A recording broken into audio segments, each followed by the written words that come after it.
ادعونی استجب لکم، اے میرے بندو مجھ سے مانگو میں تمہاری دعاؤں کو قبول کروں گا۔ اللہ نے تو کوئی بیچ میں بندہ ڈالا ہی نہیں ہے، کوئی قرآن کی ایک دعا دکھائیں انکلوڈنگ حضرت آدم علیہ السلام کی دعا کے جس میں کوئی بندہ بیچ میں ڈالا ہو اللہ نے۔ 40 کے قریب کم از کم دعائیں قرآن میں آئی ہیں ربنا کے سیغے کے ساتھ، کوئی بابا، کوئی بزرگ، کوئی فرشتہ، کوئی پیغمبر نہیں اس میں۔ تو اللہ تو یہ کہہ نہیں رہا میں بندہ بھی چھپانا ہے۔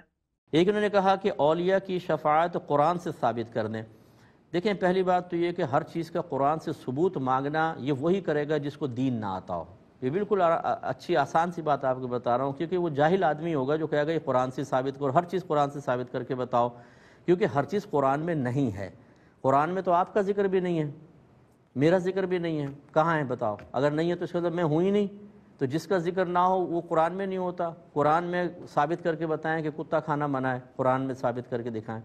تو ہر چیز قرآن میں نہیں ہوتی، قرآن میں اجمالی بیانات ضرور ہیں، تفصیل نہیں ہے۔ اس کی تفصیل آتی ہے حدیثوں میں، پھر حدیث میں بھی ساری تفصیل نہیں ہے، پھر کچھ آتی ہے جو باقی رہ جاتی ہے، وہ علماء کے ذمے ہوتی ہے۔ علماء نے بہت کام کیا فقہی حوالے کے اعتبار سے بھی اور تفسیر و تشریح کے اعتبار سے بھی، تب کہیں جا کے دین مکمل طور پر نکھر کر ہمارے سامنے آتا ہے۔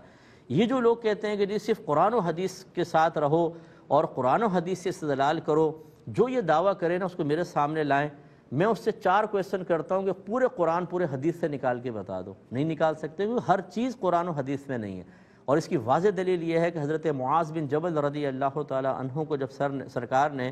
حاکم بنا کر بھیجنا چاہا تو آپ نے پوچھا کہ اے معاذ آپ کس چیز سے فیصلہ کریں گے؟ عرض کیا رسول اللہ میں کتاب اللہ سے فیصلہ کروں گا۔ سرکار نے فرمایا فَإِن لَّمْ تَجِدْ، اگر آپ قرآن میں نہ پائیں تو عرض کی میں سنت رسول صلی اللہ علیہ وسلم سے فیصلہ کروں گا، یعنی آپ کی حدیثوں سے۔ پھر سرکار نے فرمایا اگر حدیثوں میں بھی نہ پائیں تو عرض کی پھر میں اپنے رائے سے اجتہاد کروں گا۔ تو نبی کریم صلی اللہ علیہ وسلم خوش ہوئے اور دعا دی کہ اللہ تعالیٰ الحمدللہ فرمائی اور کہا کہ اللہ کا شکر ہے کہ اللہ تعالیٰ نے رسول کے قاصد کو اس چیز کی توفیق عطا فرمائی جس سے اللہ اور اس کے رسول راضی ہیں۔ اس لیے بچے نہ بنیں، بھولے نہ بنیں، بیوقوف نہ بنیں۔ بہت سے لوگ اس طرح بیوقوف بناتے ہیں، بھئی قرآن و حدیث میں جب سب کچھ موجود ہے ہم کیوں جائیں ادھر ادھر؟ آپ نے ہاں یار بات تو ٹھیک ہے، بھئی پہلی بات یہ کہ سب کچھ موجود ہے یا نہیں، یہ ہے نا کویسچن۔ اچھا اب آپ اگر یوں کہیں کہ اگر سب کچھ موجود نہیں تو یہ ناقص رہ گیا، ایسا نہیں ہے۔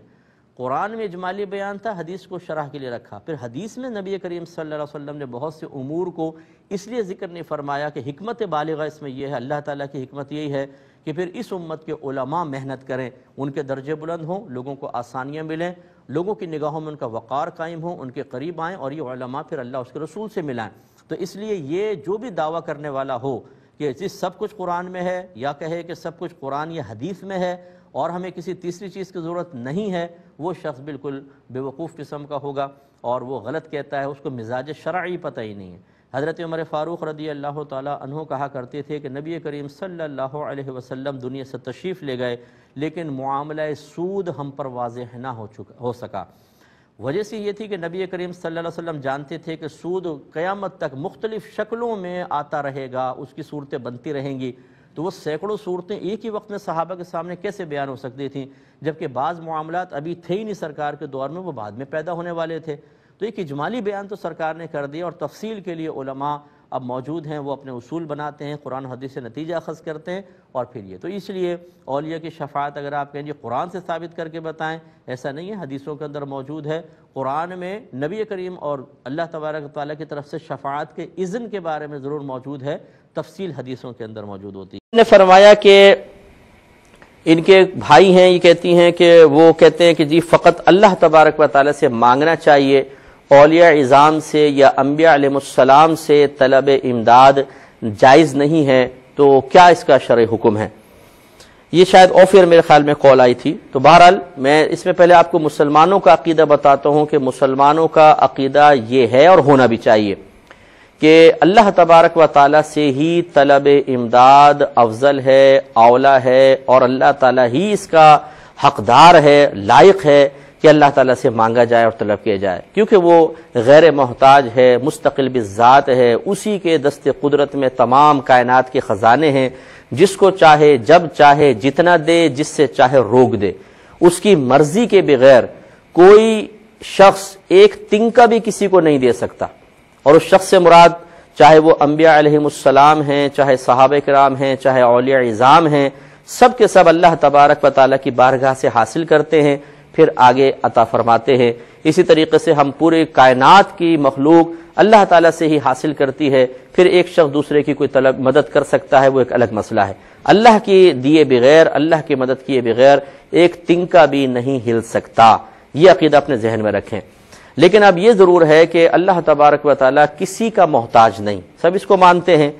غیر محتاج ہونے کے باوجود اللہ تبارک و تعالیٰ نے کائنات میں،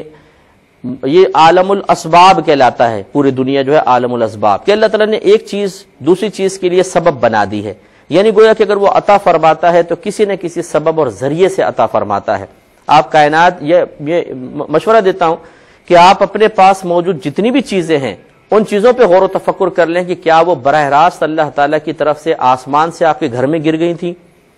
آپ نے طلب کی، دعا کے لیے ہاتھ اٹھا رہے تھے، جیسی دعا کر کے چکے تو دیکھا کہ ہاتھ میں موبائل موجود تھا،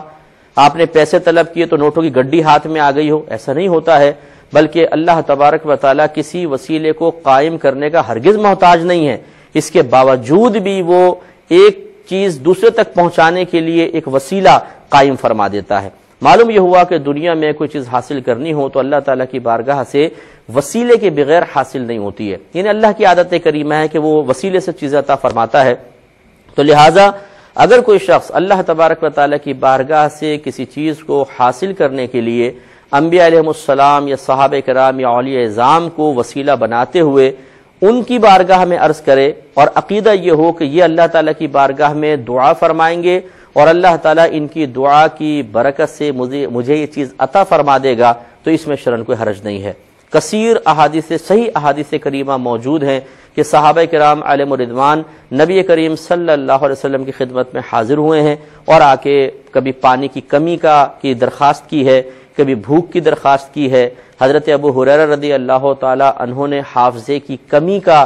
سرکار کی بارگاہ میں اظہار کیا۔ کسی نے کہا یا رسول اللہ قرضہ بہت ہو گیا، میں اتار نہیں سکتا ہوں۔ سرکار ان کے باغ میں گئے، ان کی کھجوروں کو زیادہ کر کے ان کے تمام قرضے اتروا دیے۔ اس طرح صحابہ کرام اپنی حاجات لے کر نبی کریم صلی اللہ علیہ وسلم کی بارگاہ میں حاضر ہوتے رہے ہیں، کثیر احادیث اس پر گواہ ہیں۔ لہذا سوچنا چاہیے کہ کیا صحابہ کرام کا یہ عقیدہ نہیں تھا کہ اللہ تعالیٰ ہی دینے والا ہے، اللہ تعالیٰ کے خزانے میں کسی چیز کی کمی نہیں ہے، اللہ وہ کون سی چیز ہے جو اللہ نہیں دے سکتا تو ہم نبی سے مانگ لیں؟ ان کا عقیدہ یقیناً یہی تھا کہ دینے والی ذات اللہ کی ہے، لیکن اس کے حبیب کریم صلی اللہ علیہ وسلم چونکہ اللہ تعالیٰ کی بارگاہ کے ایک مقبول بندے ہیں، اور آپ اگر دعا کر دیں گے تو اللہ تعالیٰ کا آپ کی زبان پر کسی دعا کو جاری کرنا ہی اصل میں اس کی مقبولیت کی دلیل اور علامت بن جاتا ہے۔ لہذا صحابہ کرام آتے رہے اور آپ کی خدمت میں درخواست پیش کرتے رہے۔ کہیں ہم نے حدیث میں نہیں پڑھا کہ نبی کریم صلی اللہ علیہ وسلم نے فرمایا کہ میرے پاس کیوں آ رہے ہو؟ جب میں نے تمہیں بتا دیا ہے کہ اللہ تعالیٰ سے براہ راست تم طلب کر سکتے ہو تو ڈائریکٹ اللہ سے مانگو، میرے پاس کیوں آ رہے ہو دعا کروانے کے لیے؟ کیا تم دعا نہیں کر سکتے ہو؟ میری اور تمہاری دعا میں کیا فرق ہے؟ نہیں، یقینی سی بات ہے کہ نبی کریم صلی اللہ علیہ وسلم نے جب ان صحابہ کرام کی درخواست کو قبول کرتے ہوئے اللہ تعالیٰ کی بارگاہ میں دست طلب دراز کر دیا تو ثابت فرما دیا کہ دینے والی ذات تو اللہ کی ہی ہے، لیکن اس کی بارگاہ کے مقبول بندوں کو وسیلہ بنا لیا جائے تو اجابت میں جلدی ہوتی ہے، اللہ تبارک و تعالیٰ بہت جلد عطا فرماتا ہے۔ اسی طریقے سے آپ قرآن پاک اٹھا کے پڑھیں، اللہ تعالیٰ نے ارشاد فرمایا کہ وَلَوْ أَنَّهُمْ إِذْ ظَلَمُوا أَنفُسَهُمْ جَاءُوكَ فَاسْتَغْفَرُوا اللَّهَ وَاسْتَغْفَرَ لَهُمُ الرَّسُولُ لَوَجَدُوا اللَّهَ تَوَّابًا رَحِيمًا۔